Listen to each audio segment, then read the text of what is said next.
Ini men, ada mobil nganak men. Mobil nganak men, nombor gerobak men, mundur men, terpenyet gas men.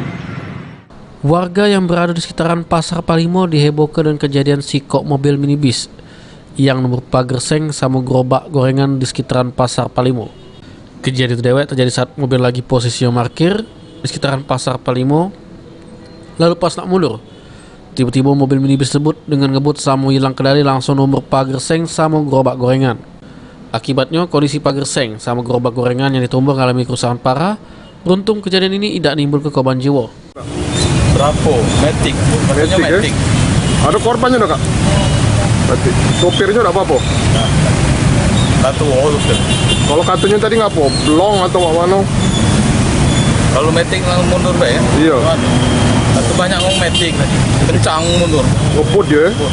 Jadi Selain pagar seng sama gerobak gorengan yang ditumbur, setidaknya ada 5 kok motor sama ada mobil yang lagi diparkir di lokasi kejadian juga sudah ditumbur oleh mobil minibus tersebut. Firman Hidayat, PAL TV.